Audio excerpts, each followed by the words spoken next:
What's up, guys? This is Dwayne from mountainbuck.com. Today we're going to test out 3 very popular mechanical broadheads and see what kind of carnage these things can produce. Let's go shoot some melons. First up, we are going to try the Rage Crossbow X 2-blade archery arrow broadhead. It has a 2-inch plus cutting diameter, 0.035-inch thick stainless steel blades with a razor blade tip.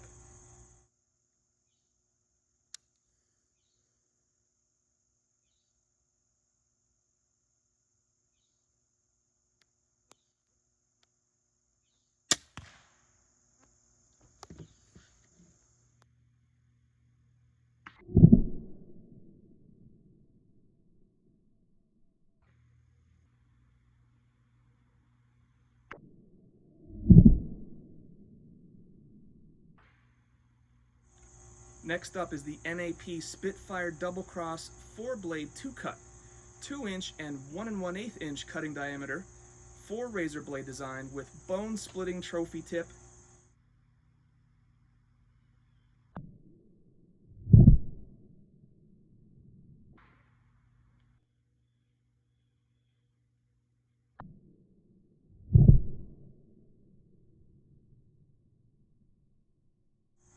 And finally, the Swhacker 1.75-inch 2-blade broadhead, 1 3/4-inch cutting diameter, 0.032 thick stainless steel blades, and a high carbon steel point.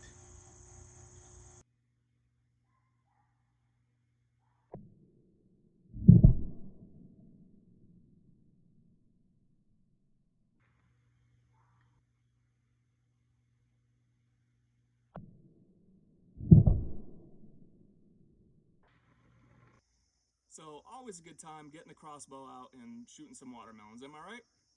So we were at 25 yards. I was shooting my Centerpoint Sniper 370 crossbow, which is an excellent crossbow if you're just getting into the sport, entry-level crossbow, budget crossbow. Centerpoint also has some other nice entry-level models available, so you might want to check them out if that's your thing, you're just getting in and you don't want to spend a lot of money. But for the purposes of this shoot, that's what we used, and it performed very well. So keep in mind, this is not an apples to apples test. Each one of these broadheads are 100 grain, they're all the same weight. However, they have different features. So the Rage has the razor tip, while the NAP has the trophy tip, bone splitting tip, and the Swhacker has the 2-blade and high carbon steel tip. So a little bit different, not apples to apples. I just happen to have all 3 broadheads at the house, and I figured, hey, let's go shoot some watermelons, right? So let's get into the entry holes and exit holes for each one. We'll start with Rage, and as you can see, Rage probably has the nicest entry hole out of all 3. So you can see here, let's get out the old tape measure, the entry lines here are about 2 1/4 inches on the Rage and maybe about 1 1/4 inches going the other way. But what's interesting is if you check out the exit hole in the back, it gets even better. So the exit hole is obviously a little bit longer. Here you can see the split going up the watermelon, and we are at 2 1/2 inches by about 1 3/4 inches on this one. So really nice job with the Rage.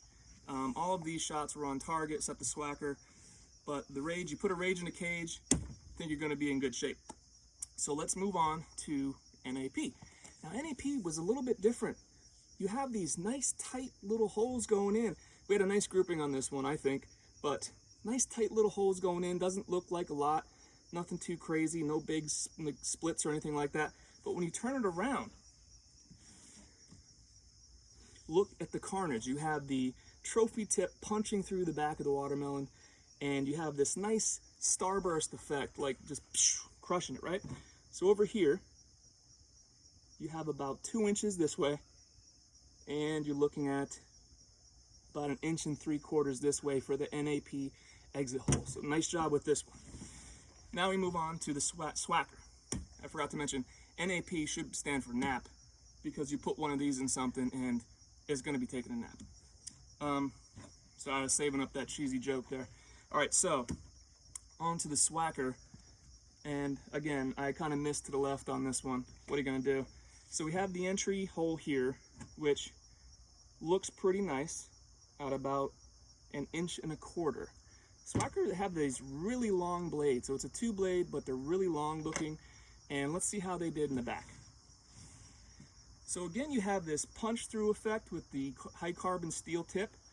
It's kind of busting through the watermelon. You can see it's raised up here a little bit. And let's just check out the exit hole.